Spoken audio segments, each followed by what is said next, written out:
Welcome to part 5 எனக்கு ரொம்ப எக்ஸைட்டடாக இருந்துச்சு. ஜடாயு அது எப்படி எவ்வளோ அழகாக டீட்டெயில்டாக பண்ணியிருந்தாங்க எல்லாமே. ஸோ அதெல்லாம் பார்க்க ரொம்ப அழகாக இருந்தது. அந்த மாதிரி மேலேருந்து கீழே இருக்கிற வியூவும் சரி, நம்ம பக்கத்துலேருந்து அந்த ஜடாயுவை பார்க்குறதும் ஒரு மாதிரி மெக்னிஃபிஷண்ட்டாக பண்ணியிருந்தாங்க அந்த ஸ்கல்ப்சரை. ஸோ இதுதான் மேலேருந்து கீழே பார்க்குற வியூ. அங்கே ஹெலிபேட்லாம் இருந்ததுங்க.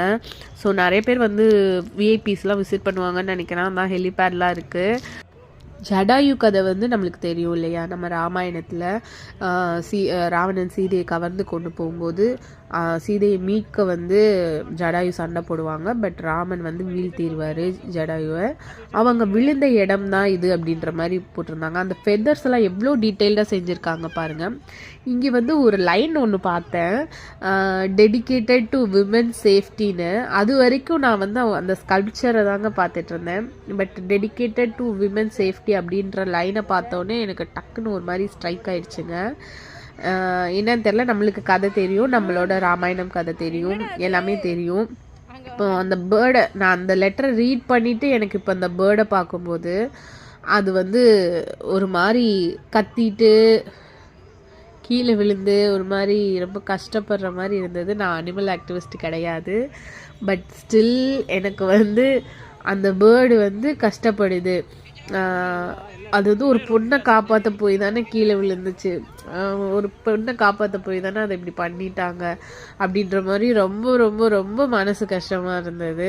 நான் அங்கேருந்து இறங்கும்போது நான் அதெல்லாம் மறந்துட்டேன். நம்ம ஜடாயு பக்கம் வந்தோம், ரோப் காரில் வந்தோம், எல்லாமே மறந்துட்டேங்க. என் மனசில் இது மட்டும்தான் ரொம்ப இதாக இருந்தது.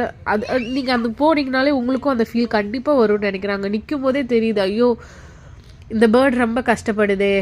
ஒரு மாதிரி கத்திட்டு ஃபெதர்ஸ் எல்லாம் செதறி கிடக்கிற மாதிரி இருந்ததா, ரொம்ப ரொம்ப ஒரு மாதிரி கஷ்டமாகவே இருந்தது. ஸோ லீவிங் வித் ஹெவி ஹார்ட்டுன்னு வாங்கல, அந்த மாதிரி தாங்க எனக்கு இருந்தது அங்கேருந்து வெளியே வரும்போது.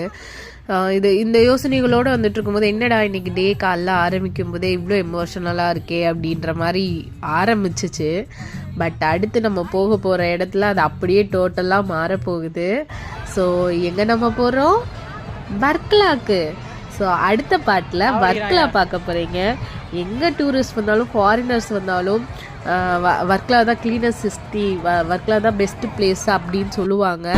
ஸோ இந்த வர்க்கலா நான் அடுத்த பாட்டில் வர்க்கலாவுக்கு போய் என்னென்ன பண்ணோன்றதை உங்களுக்கு நான் காமிக்கிறேன். அது வரைக்கும் உங்களிடமிருந்து விடைபெறுவது உங்கள் நான். பாய்.